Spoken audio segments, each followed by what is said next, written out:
네, 최근 학생들의 문해력 저하 논란이 끊이지 않고 있습니다. 어려운 단어나 한자어를 엉뚱하게 해석하는 일화들이 문해력 저하의 대표 사례로 소개되면서 우려의 목소리가 나오는데요. 손윤하 교사와 함께 문해력 실태와 또 해결 방안은 무엇인지 짚어보겠습니다. 어서 오십시오. 안녕하세요. 네, 저희가 앞서 전해드렸었는데요. 이 학생들의 문해력 저하가 심각한 수준이다라는 조사 결과가 나왔습니다. 네. 교사 10명 중에 9명이 학생들의 문해력이 과거에 비해서 저하됐다라고 느끼는 걸로 나타났는데요. 네. 이쯤 되면 현장에서도 학생들과의 소통이 좀 어려워지지 않았을까라는 생각이 드네요. 네, 그런 부분도 있는 것 같습니다. 네. 네. 자, 사전적으로 좀 말씀을 좀 해주실까요? 사전적으로 문해력이란 글을 읽고 그 내용을 정확하게 이해하는 능력으로 정의하고 있습니다. 그래서 저는 넓은 의미에서 문해력은 의사소통 능력이다라고 말씀드리고 싶습니다. 왜냐하면 문해력이 결국 효과적인 의사소통 능력으로 이어지기 때문입니다.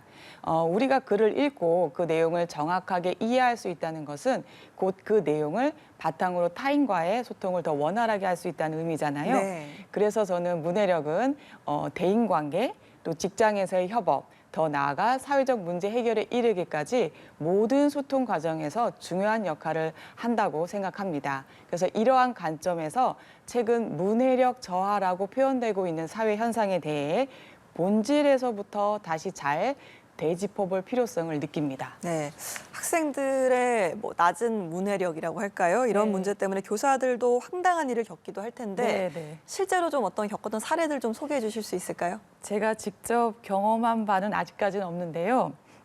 다만 5천 명 이상의 교원이 학생의 문해력이 부족해서 당황했거나 난감했던 사례로 꼽은 것이 있는데요.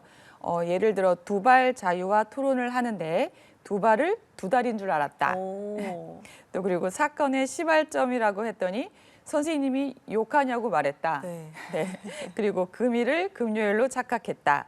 왕복 3회라고 했는데 왕복을 이해하지 못했다. 이부자리를 별자리로 생각했다 등의 사례 등이 있습니다. 네, 자, 제가 앞서 말씀드렸는데 사건의 시발점이다라고 했더니 왜 욕을 하냐라는 네. 묻는 학생들이 있었습니다. 이런 게 좀 대표적인 사례 중에 하나인데 그래도 기성세대의 한자 표현을 학생들이 모른다라고 해서 이걸 문해력이 낮아졌다라고 평가를 하는 건 또 무리가 아니지 않나라는 지적도 나오거든요. 네, 말씀 주신 대로 다양한 시각에서 문제의 원인을 살펴보는 것도 문제 해결에 도움이 될 것 같습니다. 그런 관점에서 학창 시절 한 번쯤 들어보셨을 텐데요. 언어의 역사성입니다. 네. 들어보신 적 있으실까요? 그럼요. 네. 언어는 시간의 흐름에 따라 생성하고 변화하고 소멸한다는 특성입니다.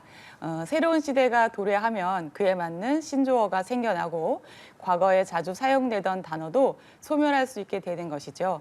그런 맥락에서 인공지능 시대로 접어든 요즘 시대에는 생성형 인공지능이라든가 딥페이크 또는 휴머노이드 등의 신조어 등이 등장하면서 사회 변화상을 언어가 반영하고 있습니다. 마찬가지로 젊은 세대가 최근 일상에서 자주 사용하지 않는 단어의 의미를 잘 모른다고 해서 그들의 문해력이 낮다라고 단정 지을 수 없는 부분도 있는 것 같습니다. 특히나 요즘같이 급변하는 세상에서는 더욱 그렇다고 볼 수 있을 것 같은데요. 네.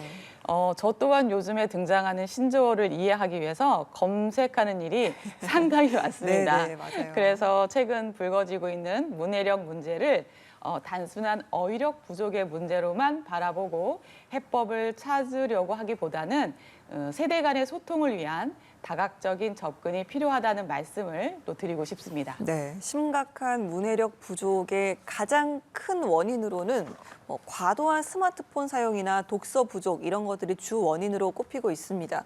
그런데 스마트폰을 사용할 때도 이미 활자가 굉장히 많잖아요. 네. 이유가 따로 있을까요?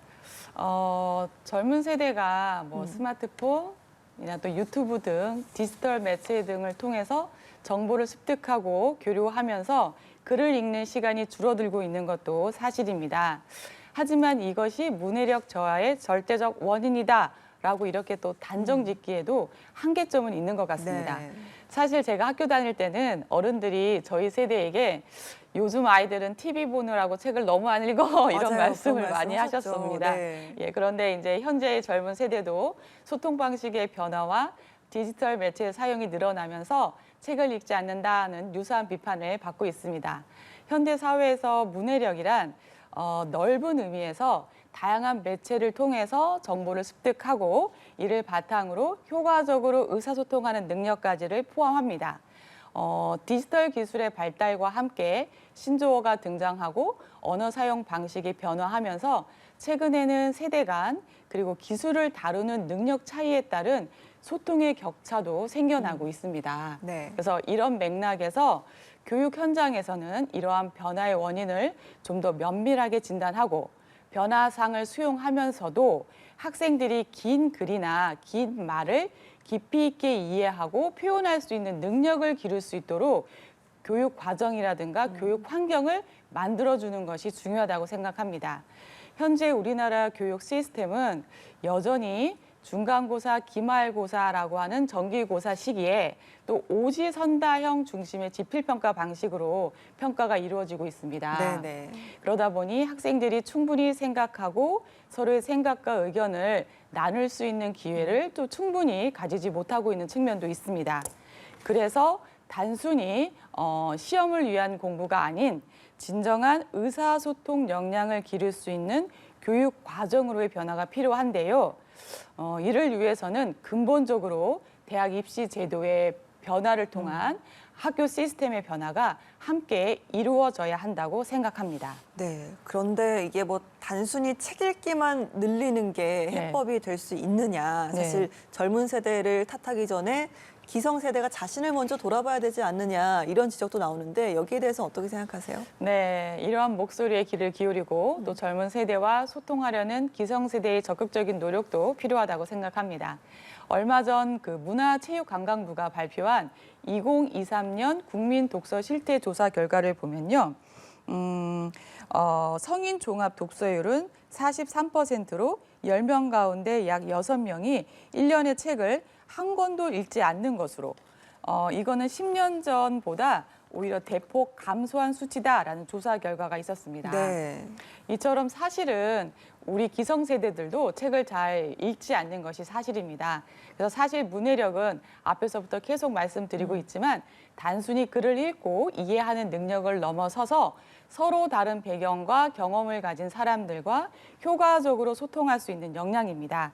그래서 요즘 불거지고 있는 문해력 문제를 단순히 어휘력 부족이라던가 독서량 부족에서만 접근해서 해법을 찾으려고 하기보다는 현대사회 기술의 빠른 발전과 함께 언어의 사용 방식도 빠르게 변화하고 있으며 이로 인해 세대 간의 소통의 차이가 발생하고 있는 관점에서의 접근도 필요하다고 저는 생각을 합니다. 네. 예를 들어 젊은 세대는 디지털 매체와 신조어를 통한 빠르고 간결한 소통을 선호하는 반면 어른 세대는 전통적인 언어 사용과 깊이 있는 대화를 더 중요시할 수가 있습니다. 그래서 우리는 이러한 차이를 틀림이 아닌 다름의 차이로 서로 수용하면서 세대 간의 갈등을 줄이고 그렇게 되면 동시에 상호 이해와 학습의 기회도 될 수 있을 것 같습니다. 네. 자, 일상 곳곳에서 무분별하게 쓰이는 뭐 각종 줄임말이라든지 이런 신조어 등으로 사실 세대 간에 점점 소통이 어려워지고 있지 네. 않나라는 생각이 드는데요. 이런 현상은 어떻게 보시나요? 줄임말과 신조어 사용이 증가하면서 한글 파괴에 대한 우려가 있는 것도 사실입니다. 또 지나치게 줄임말에 의존하게 되면 문장 표현이 단순화되고 어휘력이 약해질 수 있다는 점도 충분히 우려할 만합니다. 그럼에도 불구하고 우리는 이 현상을 무조건 부정적으로만 볼 것이 아니라 언어가 사회적 변화에 따라 변화하는 과정의 일환으로 바라보는 시각도 필요하다고 생각을 합니다. 이것은 앞에서도 말씀드린 그 언어의 본질적인 특성인데요. 그래서 네, 지금 젊은 세대들 사용하는 뭐 줄임말이나 신조어들도 사실은 이런 과정에서 나타나는 부분이겠죠. 맞습니다. 네. 특히 젊은 세대는 빠르게 변화하는 디지털 환경에서 네. 간편하고 효율적으로 의사소통하는 욕구가 있습니다. 네네. 그래서 현재 젊은 세대가 사용하는 줄임말과 신조어도 이러한 흐름 속에서 나타난 결과의 일부분일 수 있다는 생각을 해볼 필요가 있을 것 같습니다. 예를 들어 아이돌이라는 단어가 네. 처음 나왔을 때는 신조였잖아요. 그렇죠. 그런데 이제는 일상적으로 쓰이는 단어가 된 것처럼요.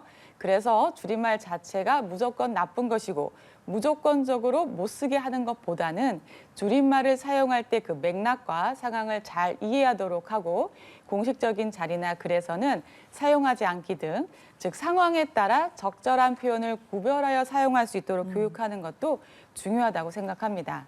결국 중요한 것은 세대 간의 소통입니다. 그렇죠. 네, 예. 젊은 세대가 사용하는 새로운 표현에 대해 무조건 비판하는 것보다는 그들의 문화를 이해하고 존중하면서 동시에 바른 표현의 중요성을 함께 교육하는 것이 필요합니다. 그래서 학교 교육에서는 기본적인 어휘력과 문해력을 강화하는 한편 또 변화하는 언어 환경에 적응하는 능력도 함께 길러주어야 한다고 생각을 합니다. 네, 교육도 교육이고요. 좀 세대 간의 소통이나 이런 격차들도 좁혀져서 다음 한글날에는 보다 이런 세대 차이, 문해력 문제가 좀 줄어들었으면 좋겠다라는 생각을 해봅니다. 오늘 손윤아 교사와 함께 한글날을 맞아 문해력 실태와 해결 방안에 대해서 이야기 나눠봤습니다. 고맙습니다. 감사합니다.